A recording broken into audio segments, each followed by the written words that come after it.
참! 좋아요하고 구독은 해주셨죠?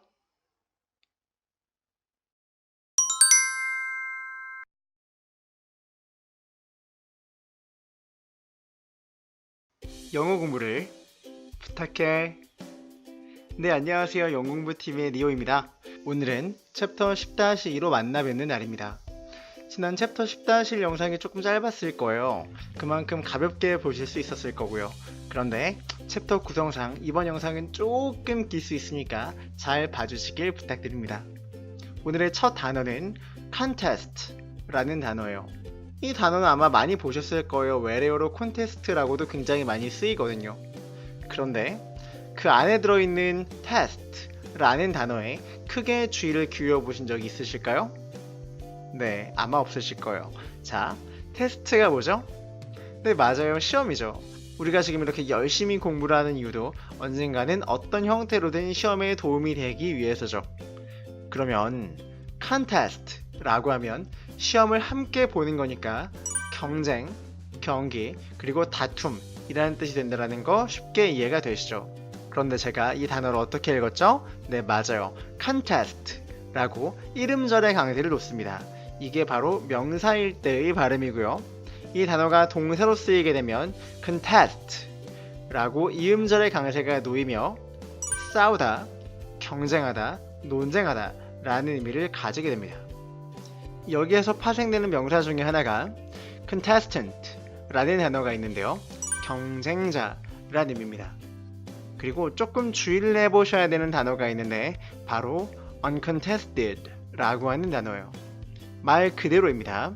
on, 없는데요. contested, 다툴 여지가 없는 거죠. 그래서 논쟁의 여지가 없는 무경쟁의 이런 의미를 가지게 됩니다.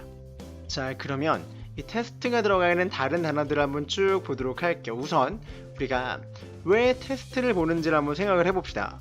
저희가 왜 테스트를 볼까요? 네, 맞아요. 저희에게 어느 정도의 능력이 있는지를 증명하고 입증을 하기 위해 시험을 보는 거죠. 그래서 testify 라고 하는 단어가 있는데 증명하다, 증언하다 라는 의미를 가진 동사입니다. 그 뒤에다가 이 r을 붙여서 뭐뭐하는 사람이라고 만들어 주시면 증언자, 즉 증인이라는 말이 되겠죠. 그리고 그 명사형은 testification이 되겠죠. 넘어가서 다음 단어는요, attest 라는 단어인데요. 여기에서도 앞에 붙어있는 접두어 a는요 전치사인데 a만 붙이면 발음이 attest로 바뀌기 때문에 t를 하나 더 붙여주는 겁니다. 다시 그러면 얘는 어딘가에다가 증명을 하는 거죠. 그래서 마찬가지로 뜻이 증명하다, 증언하다, 그리고 입증하다 라는 의미를 가집니다. 그리고 그 뒤에다가 뭐뭐하는 사람이라고 하는 ant를 붙여서 attestant 라고 하면 증명자, 즉 증인이라는 의미를 가지게 되고요. 그리고 그 뒤에다가 뭐뭐 할 수 있는 이라는 의미의 전미어인 able를 붙여주시면 attestable, 증명할 수 있는, 그리고 attestation 이라고 하면 증명, 입증이라는 의미의 명사가 됩니다. 자, 다음 단어입니다. testimony 라고 하는 단어인데요. 뜻은 지금 봤던 단어들하고 계속 이어지고 있어요. 그래서 증언, 증거, 증명 이라는 의미인데요. 형용사용은요 testimonial 이라고 하고요. 증명이 되는, 증거의 라는 뜻인데 이 단어는 명사로도 쓰여요. 증명서, 추천장이라는 의미가 돼요. 다음 단어인 testament 라는 단어는요 증명, 증거, 입증이라는 뜻을 가지고 있는데 이 단어는요 유언장 그리고 유서라는 뜻도 가지고 있어요. 그리고 이 앞에다가 the 라고 하는 정관사를 붙이고 t를 대문자로 쓰게 되면 크리스찬에서 이야기하는 성서라는 뜻이 됩니다. 이제 다음 단어 덩어리로 넘어갈게요. 바로 context 라는 단어입니다. 여기서도 con을 빼고 나면 네, text 라고 하는 단어가 보이는데요. 텍스트는 지금 여러분들이 보고 계신 이 자막 같은 글자, 문자를 말을 하죠. 그래서 문서, 문장이라는 의미인데 이러한 텍스트들이 모두 합쳐져 있으면 어떠한 전체적인 큰 그림을 볼 수 있게 되겠죠. 그래서 문맥, 전후 관계, 맥락, 배경, 상황이라는 의미를 가지게 됩니다. 형용사 형태는요 contextual 이라고 해서 문맥상의, 전후 관계의 라는 의미를 가지고요. 비슷한 어원을 가진 texture 라고 하면 직물, 천, 조직이라는 의미인데 그 앞에다가 con을 붙여서 contexture 라고 하면 조직, 구조, 구성 이라는 의미를 가진다라는 것도 함께 봐주시면 이해가 잘 될 거예요. 다음 덩어리로 넘어가서요. 여러분들이 굉장히 좋아하는 단어예요. 저도 굉장히 좋아하는데요. 바로 contact 라는 단어입니다. 접촉, 연락 이라는 의미의 명사로도 쓰이고요. 접촉하다, 연락하다 등의 동사로도 쓰이는 단어인데요. 가장 대표적인 예를 한번 들어보면 혹시 우리 영국인분들 중에서 안경을 쓰시는 분 계실까요? 네, 그 안경은 우리 눈하고 접촉해 있나요? 아니죠. 네. 그런데 우리 눈하고 직접적으로 접촉하는 렌즈가 있어요. 그게 바로 컨택트 렌즈죠. 이게 왜 컨택트 렌즈인지 아시겠죠? 자, 다시 영어의 세계로 돌아가서요. contact에서 con을 빼고 나면 네, 텍트만 남는데요. 이것도 그대로 단어가 됩니다. 바로 촉감, 감촉이라는 의미를 가집니다.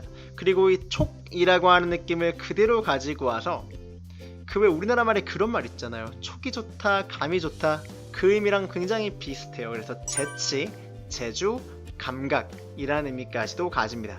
이 단어의 형용사 형태인 tactile 이라고 하면 촉각의, 촉감의 라는 의미가 되고요. 재치란 뜻에서는 tactful 이라고 하는 형용사가 나오는데 재치 있는, 약삭빠른 이라는 의미가 됩니다. 재주라는 뜻에서 tactic 이라고 하는 단어가 나오는데요. 병법, 작전, 책략 이라는 의미를 가집니다. 나 이 단어 어서 많이 본 것 같은데? 네, 맞습니다. 저희가 어릴 적에 열심히 했던 게임 중에 무슨 택틱스라고 하는 턴 전투 게임 혹시 기억하실까요?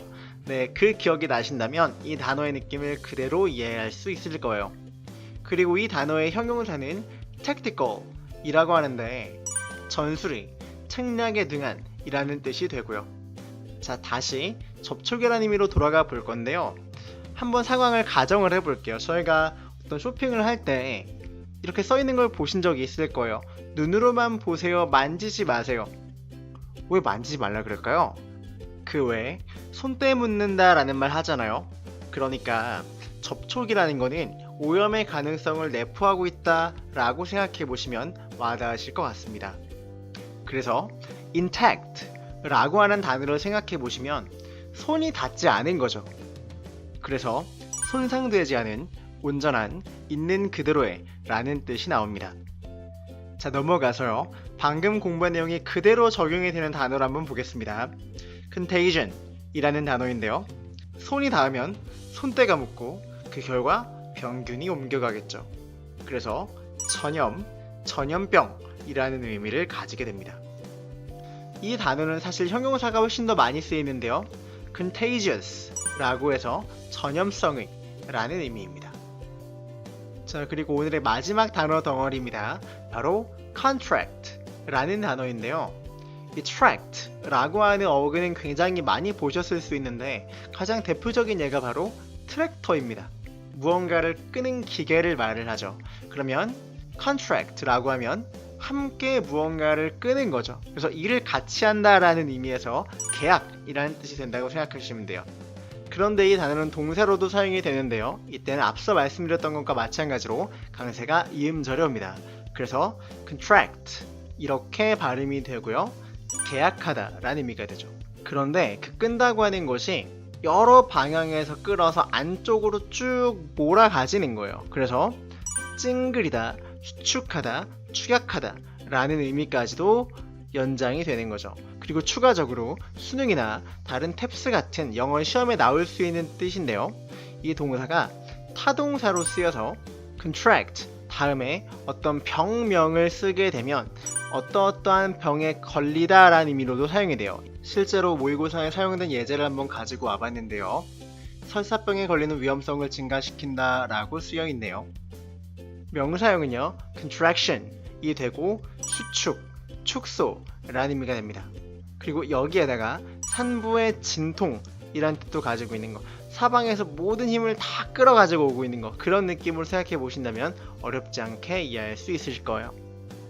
네, 여기까지 해서 저희가 챕터 10-2의 단어도 전부 다 봤고요. 이 뒤로는 앞에 것과 뒤에 것 다 합쳐서 모든 단어가 쭉 나오는 복습 영상 나오고 있는 거 알고 계시죠? 네, 저는 다음 주 월요일에 챕터 11로 여러분들을 만나 뵙겠습니다. 감사합니다.